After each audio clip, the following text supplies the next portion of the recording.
Hello, everybody. Welcome to Different Boat Same Storm, a podcast aimed at kindling empathy amidst a global pandemic.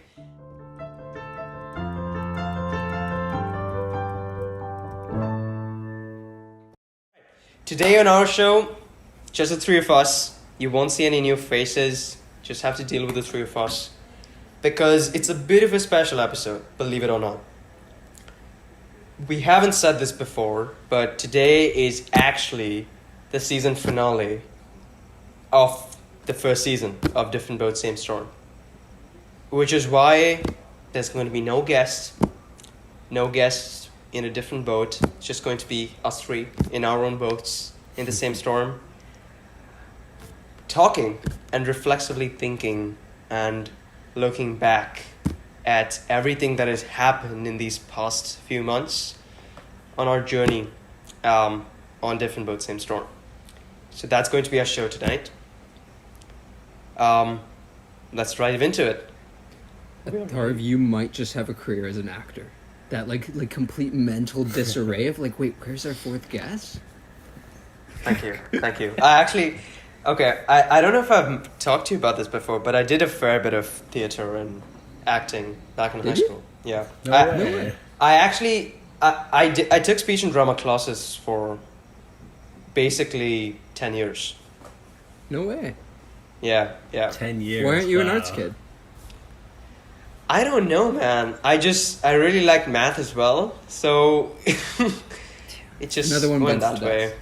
Yeah. Yeah, fair enough. Oh well. But Shakespeare and monologues, anytime, any day, any given hour, in any kind of costume. Well, hey, it served you well though, right? I think everyone should try theater and public speaking at least once. Because Oh, absolutely. Sure. Those skills are like, wow. I mean, look at what you're doing right now, right? Thank you. Yeah. I mean, Mark Antony's monologue from Caesar has probably taught me more about public speaking than debate. Yeah. And that's just the truth. Yeah. That's just the truth. Yeah. I had to do that monologue in my first show. It was such a great... Yeah. That's my favorite monologue. It's pretty great. It's my favorite monologue. I was in a show called The Resistible Rise of Arturo Ui, which was modeled on the rise of Hitler to power. I think it's set in Chicago, and it's all about these like gangsters, and it's like wearing weird makeup. And so I started in the audience, and I like walk through the audience, and I improv every night for 5 minutes at the beginning of the show. And I like scruffle the audience's hair and stuff, and then later in the show, I appear as an actor who's Hitler when he was actually, and this is true. He had hired someone to teach him how to stand and walk and speak with conviction, and so I played the guy who was doing that for him, and so I was like this. You know what that British reminds me actor. of? Yeah. The King's Speech. Hey. Of course, I mean, sans the mass genocide, but similar backdrop in that respect, at least. Yeah. No, it's true. Yeah. Wow. Yeah, it was fun. I had a very different experience doing that because I did this in school and we had to put up a costume. Now, the only way to pull up a robe and toga in Mumbai, India, was for me to basically pin up a white towel with safety pins, and that was my costume. So it was just me in a towel wrapped around my body, delivering that monologue. So, I mean, I'd say on a different end of the spectrum in terms of budget from yours, but still fun. Yeah. Still fun. Oh, we missed a trick not having that be your DBSS costume. You know, I still do have another costume though. So I played Prospero in The Tempest. We did a musical version of The Tempest in 11th grade. And I was playing Prospero, so I have this huge robe which is it's complete with purple, gold and silver sequins all over it. Because it was meant to, it was this magical robe and it was supposed to shine on stage. So I still have that with me. Quick change. That's awesome. Should I? I mean, it's really hot here, but but you definitely should. You definitely should. Do it at the end of the thing, and we'll make it our I'm intro. gonna bring it. Yeah. Yes. Right. That should be a thumbnail. Yeah. I have to be in the robe in the thumbnail. Deal. So Yeah. I'm watching this a bit disconnected because I was a part of my grad showcase in grade 12, and that was like my introduction to theater. Not even like fully, because like I played the piano there. I mean, I've done public speaking for a while, but here you are talking about like Shakespeare and all. I studied Shakespeare for 1 year in high school, but Nice. like I find that a lot of what you're talking about though, like the public speaking, that expression, putting on a show, as you talked about in your deep dive episode actually, Atharv, and you too, Eli, both of you went to that same theme. I think that's something that's resonated through this entire podcast. Like, how do we present ourselves and how do we get people to share their stories? And it's been so much fun. Yeah. But also like extremely challenging, because that's I think that's the single thing I had to figure out, and I think we all kind of had to navigate, is as hosts, what can you do stylistically and rhetorically to make a guest comfortable enough to express themselves freely. And like figuring out the way that we went about figuring that out is, I think, the biggest thing that I learned as we went through our episodes. Absolutely. And you know, for me, again, taking from my experience with theater and drama, the one thing that I find makes me most comfortable is when I'm trying to be as authentic as possible on the stage. And I know a lot of people, when they're going on stage, they talk about, you know, donning another character. But how I try to approach it when I did do a lot of this was to try and tap into that element of me that resonates with that character. So I wasn't necessarily playing that different character, but rather just showcasing a particular side of me that sort of aligns with that character. So I'm still being authentic to myself while trying to embody somebody else. And I think that's whenever I walk into an episode, I try and do that with our guests. And, you know, even in any conversation, really. We do that almost implicitly as humans when we try and connect with people. But I think given our medium and the fact that a lot of the times we're speaking to strangers, that's what I tried and tapped into, approaching every episode. And it's hard. It takes a lot of active, conscious effort, in my opinion, at least. Well, I think what's difficult is that I agree that people do that almost instinctively. You know, depending on the person you talk to, you have to recalibrate the way that you present yourself. And it's like you say, it's not quite like you're suddenly taking on characteristics that aren't authentic to you. It's more that you're kind of selecting the ones that are most appropriate for that exchange. I think the problem is there are times where maybe, I don't know what it is, maybe it's you select the wrong characteristics, or maybe it's you do try and like manufacture characteristics, and that's where you start faking it, and people are really good at smelling out when you're not being authentic. And I think you feel that yourself too, but we talk about this in public policy a lot, but I think it applies to life as well. Path dependency is a very real concern. Once you commit to something, as humans generally, and I know we say that we're not good at quitting, but sometimes it's a good thing to be able to quit on time, but we're not good at that. Putting on that facade just to appeal is too tempting a feeling. Because we crave acceptance and we crave feeling right. But in doing that, sometimes we give up feeling right. And we know we're not, but it's the conflict usually just ends up remaining internal. It doesn't materialize into a change outside. Well, and I've always assumed that process is something kind of inherent to performers, just because I've always associated that struggle with people who who on their kind of on a daily basis think about like donning other characteristics and stepping into someone else's shoes. But you know, Abhay, you don't have the same kind of theater background that either of us do. But I imagine you found a similar kind of struggle in terms of how do you present yourself to someone that's appropriate in that situation, but that doesn't sacrifice your authentic self. Yeah, exactly. I think the way that Atharv talks about it, like that path dependency, where you start doing one thing and it's very hard to change once you've already gone down the route. Like you would think there's a sunk cost to it, that like, you know, if you've already put in this much effort, why change? And I think that applies to every aspect of the way that you present yourself, because I mean, like, you do anything and there's perceptions that come with it, there's the way that people look at you, but there's also the habits that you unconsciously form. I mean, through this podcast, I bring it back here, like, one thing that we've been very intentional about doing is trying to make all 9 of our conversations so far, and this being our 10th one, all of these conversations seem very conversational. And I think because that was intentional at first, it became a habit for all of us, and it allowed us to present ourselves as more authentic. And I think that's been so fun, and it's done a lot of wonders for me personally, because it's allowed me to be more authentic and take times to pause and think and reflect, and like it's been a lot of fun.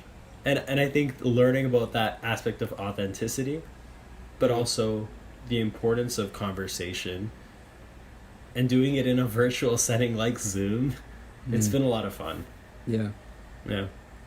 Yeah, I've thought about it also in terms of, I don't know exactly how you guys felt about it, but I was hyper aware of it when it came to first year, because I think that there's, I was actually talking about this with someone yesterday, I think there's a misconception that going into first year is your opportunity to reinvent yourself.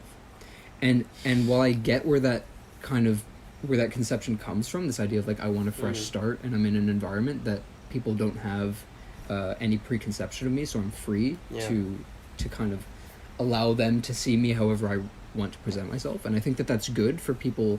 And the way we talked about it yesterday was, it's good if you want to shake off a rumor, like small things like that. But I think when it comes to this, like, oh, I can go into university and completely change my personality and like test out different, like, which person I am, I think it becomes dangerous, because you end up defaulting back to who you've been and who you've been growing towards anyways. And so if you try and do that, I think you find yourself putting on a mask, and sooner or later that mask is bound to fall off. I think maybe looking at it the other way, if you feel like in high school you've been wearing a mask and you've been kind of shackled by expectation, and those expectations have forced you to wear something that isn't actually you, then shaking off that mask in university is a great place to do it.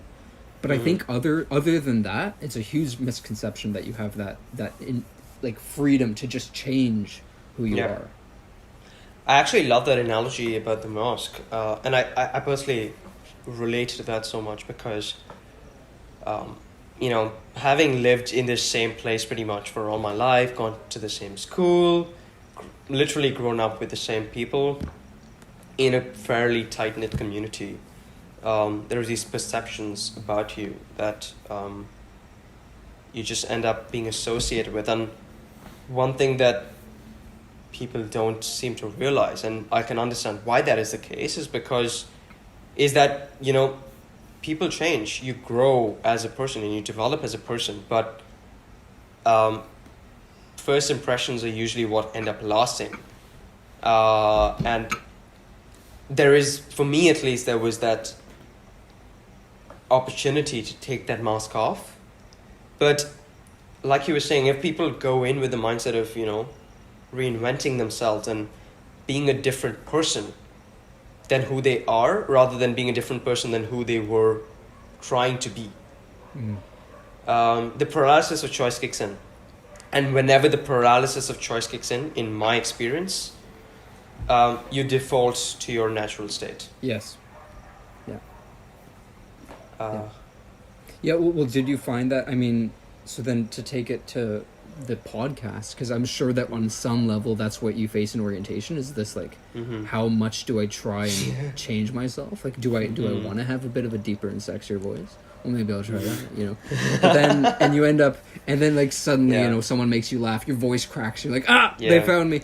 But I mean, during the podcast, did you find that there were any moments, or I mean, were there any specific guests that you felt more, this is a question for both of you, where you felt more relaxed or less relaxed at? And I know it's maybe different because we all had various degrees of relationships before with the guests.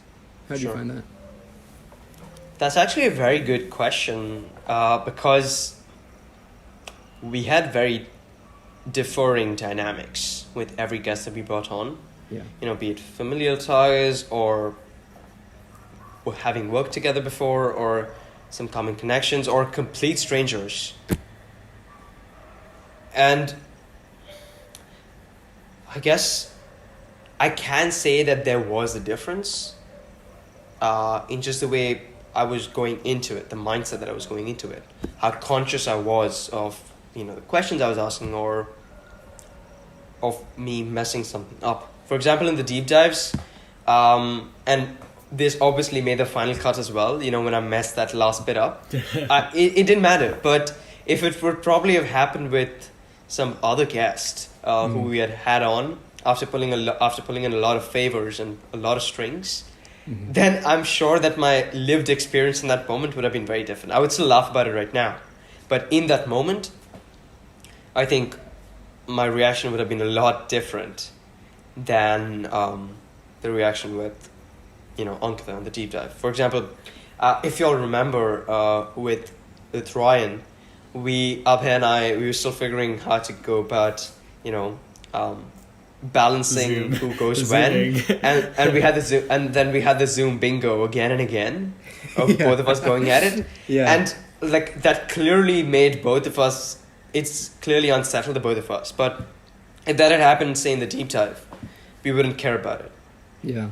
So I think there's a very evident difference. But that being said, I think I like the fact that there was a difference, because that goes to show that every conversation is unique in its own way, in the dynamic that you have with the other person and the kind of things you talk about, and just the comfort levels you have. And even you can be very comfortable with a complete stranger, but even very comfortable has different stages, in my opinion. There are certain things that you just wouldn't talk about with somebody who you aren't close to at that level.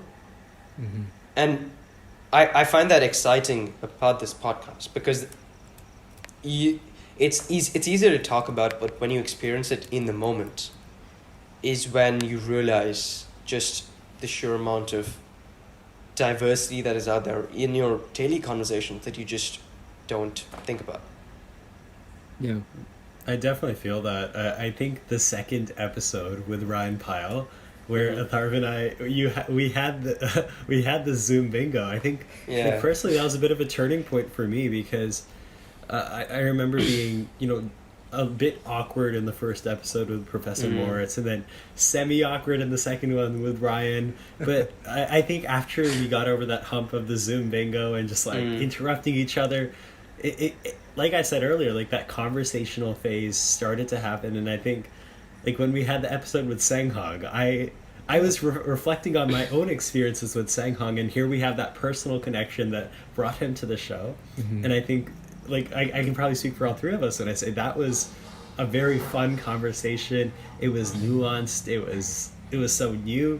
And then we had something like talking to Neelam Kumar, whose story was just incredible, and she was like, Eli and I had never met her before, but just learning about her, and she was so easy to connect to. Like, Eli, I know you probably have tons to say on that.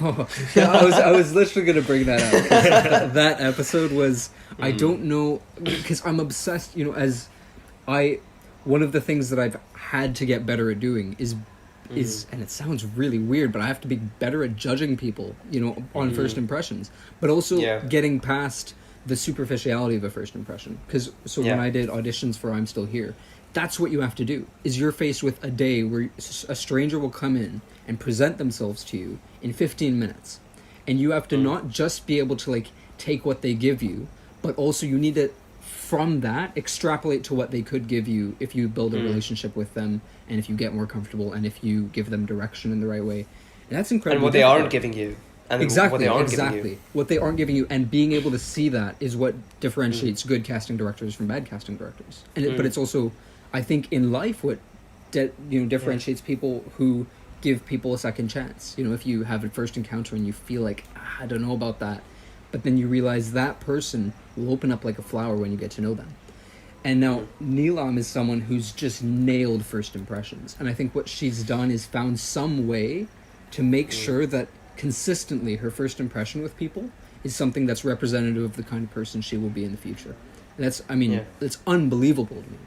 And I think it's exactly what I aspire to do, and what we talked about at the beginning was, in terms of presenting yourself, if you can find a way where you don't have to cherry pick emotions, or maybe where you've figured it out and that's just what you exude regularly, because it's like, I mean, I don't know if you guys felt it, but the second she came into the waiting room, we're like, oh shoot, okay, let's make sure we're ready. We let her in, and she's just beaming. And I saw it. I mean, gallery view. It's like you see all three of us just light up, and it's like people who have that effect are truly mind blowing. You know? Yeah, I do agree. Yeah, and I personally believe in this. I don't know if others do. I don't know if you all do, but the vibe that you get from a person is something that I realize right now, especially after doing this podcast, how much I base my decision on. When it comes to interacting with them or engaging with them any further. If I get, I don't know if bad is the right word, but negative vibes or not necessarily positive vibes, then just my intuition kicks in and it gets me to not engage with them any further. Yeah. And it's not disrespectful in any way. It's just I'm not actively seeking them out. But on the other hand, it works both ways for me. Mm-hmm. And I think it has a very profound impact on the way I function in the world around me. Mm-hmm. Mm-hmm. I think that recognition of, like, regardless of who it is, you respect every single person that you come into contact with. I don't think that's what we're talking about here. We're talking about that initial vibe, and whether you personally, like, what kind of relationship do you want to have with a person? How often do you want to be seeing them? Do you want to live with them? Do you want to work with them? Do you want to start a podcast with them, you know? And I think like if us three didn't even like remotely enjoy one another's personalities and the differences between our personalities, like we would not be doing a season 2, for example. I don't think we'd even have a season 1 to talk about. Because we wouldn't get through that initial phase. Yeah, well, because it would have been, well, they're kind of pricks, so no thank you. Yeah, exactly. I'd rather just watch another episode of Netflix. Yeah. But also, like, that's, I think, the difference that we found is, and I know it's very peculiar, and it's exactly what we've been investigating, is people's experience in COVID has been so vastly different. And I think it's not entirely people's choice about if they're in a situation that permits them to use that time effectively. But I think one of the things that I've realized is that to a certain degree, you have to admit that your agency as an individual to overcome, and this is what I learned from Neelam, and actually what I think was scattered throughout most of our guests, is the difference between the people who are going to be successful and not just successful, because I think that word has this kind of business connotation, but I mean successful and like happy in life and in achieving their ambitions, are the people who, despite adversity, will find ways to do what they want to do. And this podcast, I think, is such an excellent example of that, because it's like we're in a position where we are disadvantaged in the endeavor we're pursuing. It's really hard to figure out with these wacky time zones, not just between the three of us, but also with whoever our guest ends up being. And figuring out technology, and then putting that all together, it's very difficult to do. And people who are willing to do that, I think, are the people who are going to be successful beyond just economic success, but actually like in achieving what they want to achieve with their life. And one thing that I would slightly amend, at least in my opinion, would be that we're not doing this despite adversity. We're doing this because of adversity. Yeah, no, absolutely. Like we've mentioned this too many times, but we wouldn't be doing this had it not been for everything that's happened to us. You'd be busy doing those fancy projects for that big architecture company. Abhay and I would be chilling on a beach in Israel right now. But the fact that we're doing this is because a lot of things changed in our lives very suddenly. And a lot of our experiences that we've brought to this and the emotion that we've brought to this is because of everything that's happened around us. Yeah, like it's crazy to think where the summer went. First of all, like these past 6 months of 2020 have flown by, and I remember in late March or early April when Atharv, you and I were talking, and we were like, maybe we'll get to go to Israel by August. Yeah. and that recognition. So naive. I think that recognition that, things will happen as they do, and you have to take control of what you can. Take control of the conversations that you can have. Take control of the little things and those little habits, as we talked about earlier, that can make you happy and make you successful in that personal aspect. That's what you have to seize. Yeah. And I think, to me, what this was about is almost redefining success. Because we've had really weird versions of that before this pandemic. I think it's been very material. And I think test now, scores. yeah. And now it's more, I think we've redefined our priorities. And the way, the fact that it took a pandemic is maybe not the most, encouraging thing. But maybe it does take things like this to really, to create a full global and personal questioning of things that we've already taken for granted.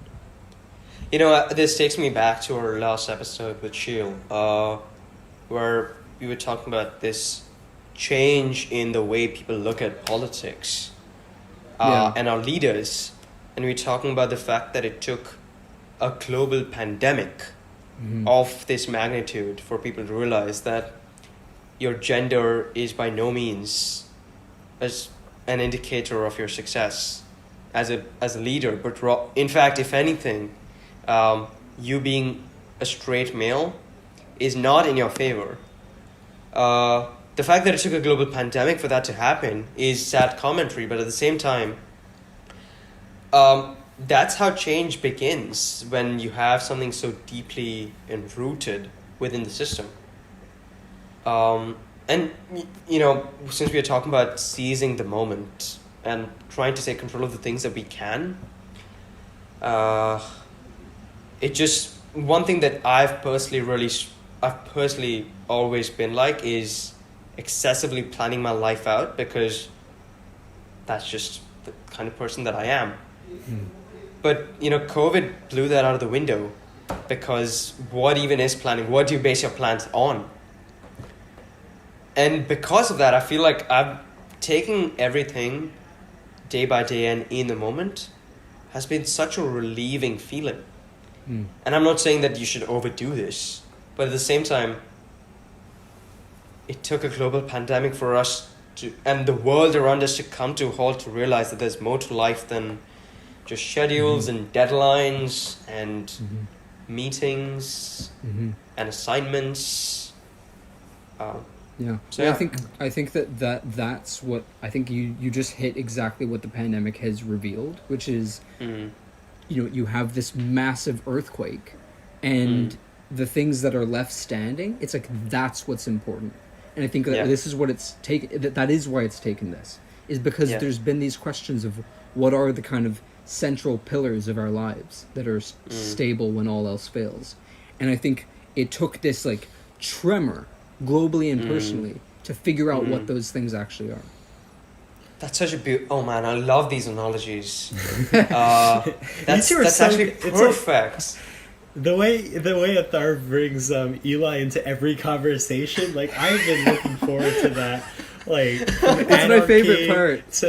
That's why I don't do it actually. Like Eli messages in our chat saying, "Okay, I'm ready to come in whenever," and I'm just like, "Okay, well, I have to. I'm not gonna welcome Eli in. That's Atharv's job." But like, I think even those little things that we've been able to do, like communicating on a little messenger chat, and the way that we've adapted. From doing that in the middle of our conversation when you could probably hear the typing to only like sending a thumbs up. Like those are the little adaptations that we've talked to our guests about, and I think we've managed to encompass and adapt ourselves. Yeah. On the note of our guests and like the previous theme we were just talking about, though, in terms of the world and COVID and how everything's changed, like I know that a lot of our guests were still skeptical and kind of pessimistic in terms of all the positive changes that you guys were just talking about, like that COVID has allowed us to come closer together, that it's allowed us to recognize what's important. Like, some of our guests have said that things are going to go back the way that they were before, and we're not going to learn from this time. Like, I have my thoughts on this, but we haven't really talked about this too much. What do you guys think it will take for us to keep the key understandings and learnings that we've had through this time?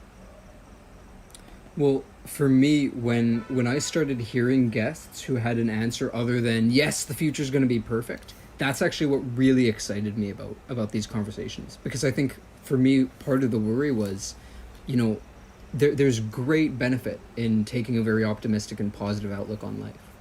And especially in a time like this where there's a lack of it. But I think what I'm finding, or what I found through those conversations, and what I was wary of, is this idea of like, okay, we're going to ask people about why empathy is important and how to kindle it and how to find it despite all this disconnectedness. And we're going to ask people about what gives them joy, and we're going to ask people about what their hopes are for the future. But I mean, on just a, purely on the level of interest, it will get boring if everyone's just saying empathy is good and I'm very excited, and I think it's from hearing those bits, even and it wasn't always pessimism. I think it was more just like, things will not always turn out okay, but that's okay.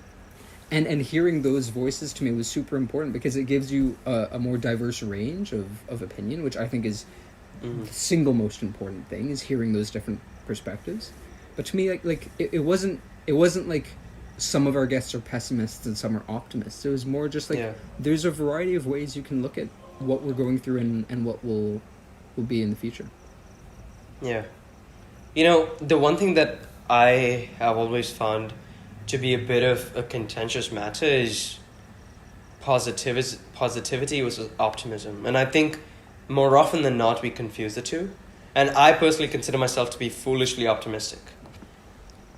Now, the difference between, at least in my understanding, positivity and optimism is that positivity almost treats life as if it is in a vacuum, where you're completely oblivious to everything that is happening around you, and all you see is the light at the end of the tunnel. And you know that there is light, therefore you're happy. But I think optimism is really being cognizant of everything that is happening around you, looking around, seeing that there's something that's not right, but knowing that there's going to be light at the end of the tunnel regardless. And acknowledging that you will come out of this different than what you were like before.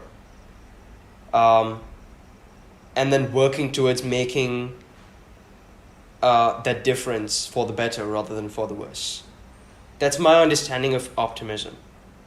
And therefore, I think across all guests, there was some hint of optimism, of course, in varying degrees.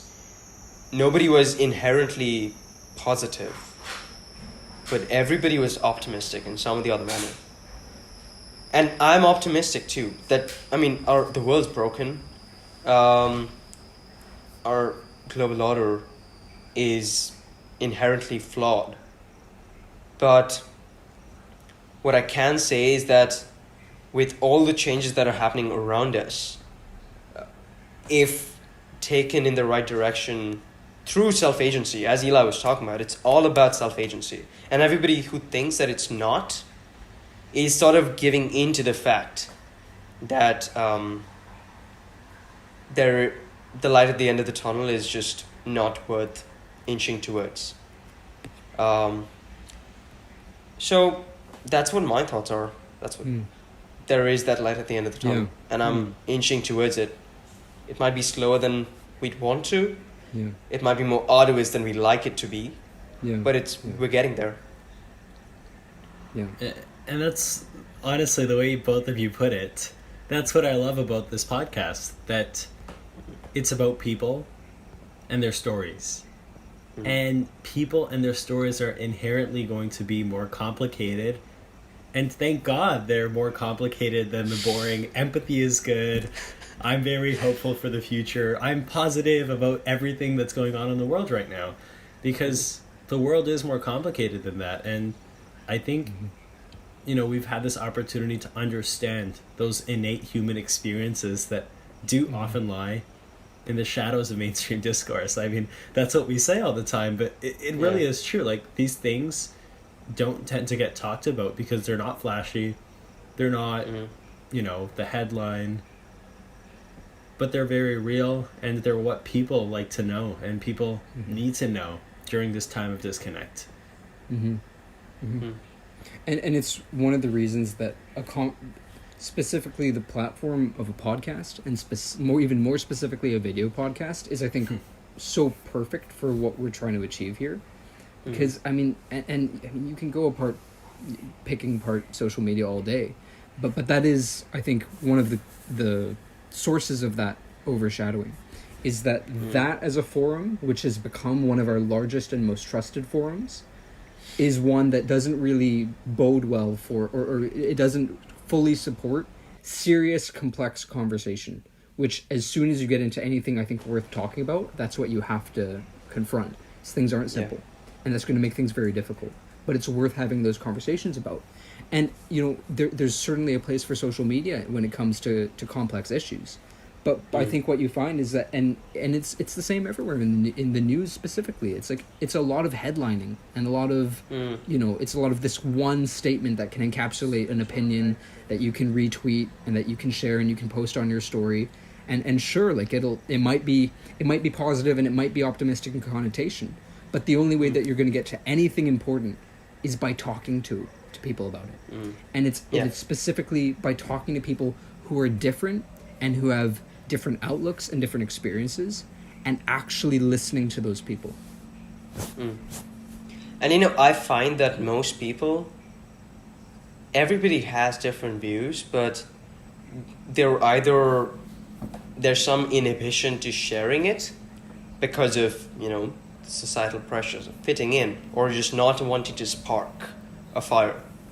But when you're able to create an environment which people can treat as a safe space, and it's conducive for candid conversation, which is, again, why the video podcast is just, in my opinion, the best way to do this, then people open up and people talk about things. Like, for example, when we were talking with Professor Moritz, who would have thought that we would be talking about anarchy when we were talking to a poet about the pandemic? But I think I prize ourselves over the fact that we've been able to some extent create that conducive environment where people are willing to talk to us beyond the walls that they're usually encased in. And how I like to think of it is that we've had some big shots on our show, thankfully, but I'm not interested in talking to the figure as much as I'm interested in talking to the person. And I think when you talk to the person and not the figure is when you get those real stories that we should really be talking more about and learning more about and knowing more about.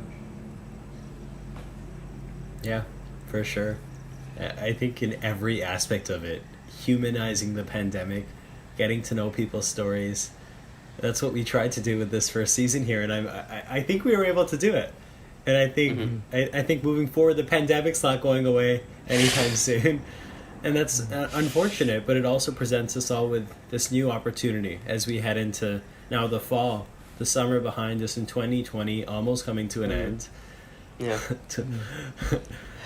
How do we move forward, and how do we continue to adapt and be optimistic and empathize with other people? Like, those are big questions, and we need to think about them. But I have a lot of faith that with continued conversations that we'll be able to do it.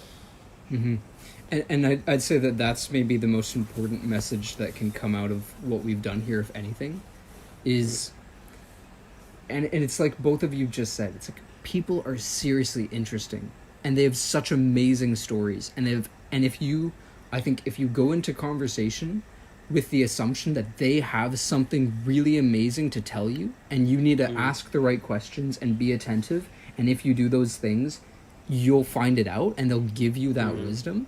It's like it's so mind-blowing but it's so simple at the same time that it's really hard to comprehend. It's like all it takes is someone who's interested and interesting. Put those two things in a room, make sure both people have a little bit of both. Yeah. And the things that can happen are just kind of endless. Yeah. And one thing that I do like to say, that I might not be interesting, because that's something that's for others to decide. It's something that is a perception of myself, but I damn well know that I'm interested. And that's how I think. If we approach life, if I found that when I approach life that way, you attract people who are interesting, and you also realize how interesting you are yourself. Because only when you meet different people do you realize that you have something unique to bring to the table. Otherwise, if you're in the same homogeneous crowd, you don't have anything to offer. But only when you attract interesting people by being interested, can you embrace your interesting self. At least that's what I think. Yeah, that's beautiful. Like, you go into conversations, even online conversations, as we've learned, with the sense of humility, but also the sense that you want to learn and be interested. A lot of amazing things can happen. Like, usually this would be when we thank our guest for being on the podcast. But like, thank you, Atharv and Eli, for being a part of this process with me. I've learned a lot from both of you. Thank you, guys. I would say the same. I couldn't have dreamed of doing this with anyone else. I couldn't even imagine doing this, period, had it not been for this group and this pandemic. And I remember having this conversation with Eli the other day about, if you told me that I would come out of this summer having a podcast to my name, I would call you a bit cuckoo, and I would be a little bit disappointed that you know something about me that even I don't know. But here we are, and it's only because of the dynamic that the three of us have, the relationship that we have, and our willingness to be interested in ourselves and everybody else around us. So it's been an honor and a privilege. There we go. Well, this was our episode. Yeah, this was our episode, but this was also our season of Different Boat, Same Storm. So we'll be back soon. And different guests. Yeah. Different boat, same storm. Same storm.